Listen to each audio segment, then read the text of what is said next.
can we change the atmosphere at midweek a little bit so that we're growing and learning, but it's riveting, it's exciting, it's fun, and we're all contributing. The plan is, we're calling it Wednesday Night Live, and you'll have a date sometime in the next few months when you're hosting Wednesday Night Live. All right. Amen. When you're in charge, you're in charge. You can do whatever you want to do with our midweek. I need a few minutes because my plan is I've got an inspirational short video for each of the midweeks and a theme for D group.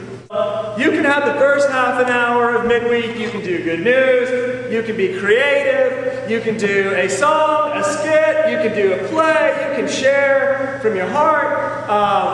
The mandatory is that everybody gets up here and everybody introduces themselves, shares a little bit about themselves in one way or another. And I asked these guys to introduce some concepts that you might choose for when your Bible Talk's hosting, for a theme for everybody in your Bible Talk to have the opportunity to share a little something. So I'm just going to start over here. Come on, Scott. My name is Scott Lewis. I lead the West Seattle Mission Town. Charles Robinson, been married. Might be interested to know that back in 1992, when I was a baby Christian in the campus, I lived with 14 brothers up in a Roosevelt household. Brothers was paying Sissabah. Come on, man. Come on, man. Good times. One shower. Thank you. My name is Pierre Newsom.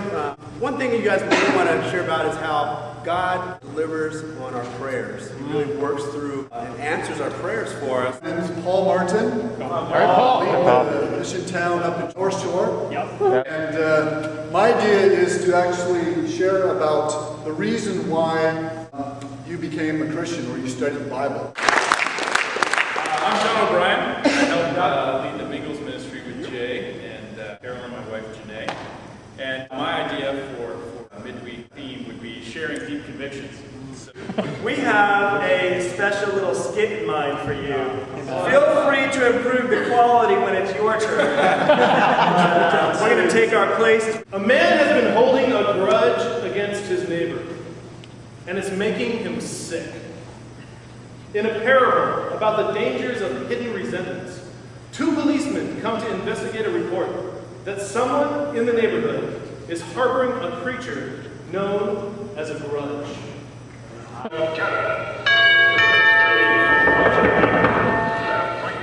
Yes? I'm Officer Stryker. This is my partner, Officer Banks. How do you do? How can I help you, gentlemen? We're from the Department of Creature Control Grudge Division.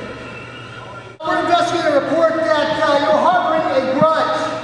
Harboring a grudge? Me? That's ridiculous. You mind if we come in and take a look? I don't know. I'm not feeling too well today. I don't know if that's really a great idea, but I've got nothing to hide. Grudges are dangerous creatures, Mr. Evans, even small ones. Secretly harboring one can be harmful to you and everyone around you. I totally understand that, yeah. I mean, I would never, ever, ever do that. And after all, I'm a Christian. What's in this room? Oh, nothing's in there. Nothing really at all. And the older a grudge gets, the bigger and uglier it grows. Who told you I was harboring a grudge? Bill Elliott next door? I'll bet it was him. It's not important. What is important is that you understand that the consequences of such things. I knew it. That little weasel Bill Elliott, ever since I ran over a stupid cat, I mean, he was using my flower beds for some kind of kitty litter box. Ron, all we want to do is help. Getting rid of a grudge is much harder than getting one.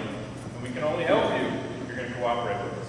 And then to get back at me, I mean, Paul Martin just painted my house. He turns his sprinklers on, ruined the whole side of the house. Paul charged me $150. It was terrible. I'll try it. Stand back.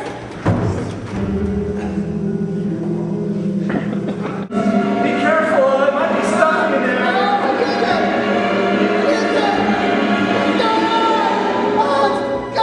I told you guys, Steve! Help me with the door.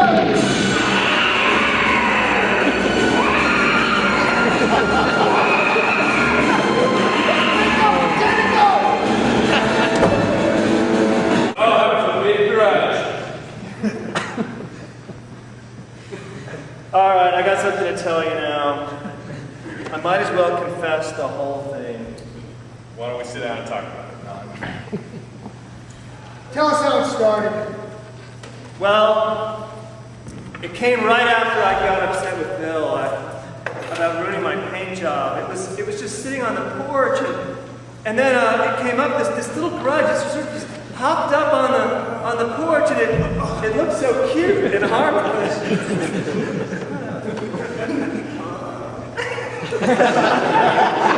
I picked it up and I rubbed it against me, and it was so sweet. It was like a little kitten, and it was so comforting to listen to. And when I talked to it about my problems, it just kept listening to me. In fact, when I talked about Bill, it really seemed to enjoy it. Ron, you found that these type of things behave according to a pattern. Did you find it starting to take over your life? Exactly. No matter where I went or what I did, the grudge was always there. It was clinging to me, and it was making me think about it. It was interfering in all my life, my relationships with friends and family. It's been almost a year now. It's true. I haven't known what to do. I begun to feel sick all the time. I can't shake it. I haven't known who to talk to, where to turn. I haven't wanted to ask for help. Confessing it is the first step of getting rid of it. You've done the right thing by coming clean, but that's only the first step. That's right, Ron. There's something you have to do. You got to talk to your friend Bill and confess it to him. Ask his forgiveness, then the grudge will die. Ask him to forgive me after how he has wronged me? Nevertheless, you have the grudge. It only stays as long as you hide and protect it. If you're sure that will help me to be free. Trust us. We're professionals. All right. I'll call him up. No need. He's waiting right outside.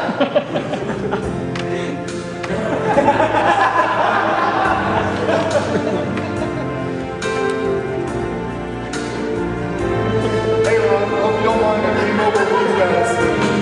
No, Bill, not at all. I'm glad to see you. Really? You're not mad at me?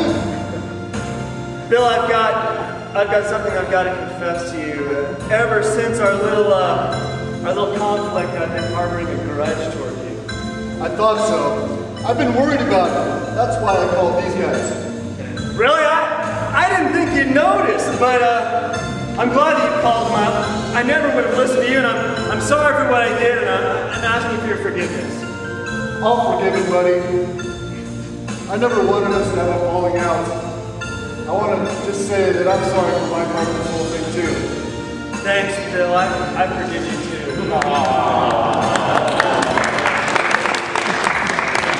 Hey, you want to get together with the wives for a cookout tonight? That'd be great! It's been so long since we've had one. Great. Why don't you go get the little woman, and I'll get the coal started in the backyard. All right, well, give me about 10 minutes to put all my stuff together, and I'll be right back with her. See you later, buddy. All right. Hey, I didn't know, officers, that it could feel this great to get this thing off my shoulders. Thank you for the help. Glad we can be of assistance. Now let's see if we can get rid of that nasty old grudge. Man, well, I'd be happy to see that thing out of my house. What a stench! Grudge is kicking the bucket, Ron! Thank God, I've never been so happy to see something go. Oh, it's a heavy little monster. But it won't bother him again. We'll take it and dispose of it. Oh, that's one nasty, stinky little monster. Good riddance out of here. Thanks again, officers. I didn't realize how bad things had gotten since this grudge moved in here. Sometimes, Ron, our problems are often hardest to recognize. It takes help from others to help you see them. Call us anytime if you need help. I will. Thank you, officers. God bless you. Man, what a relief.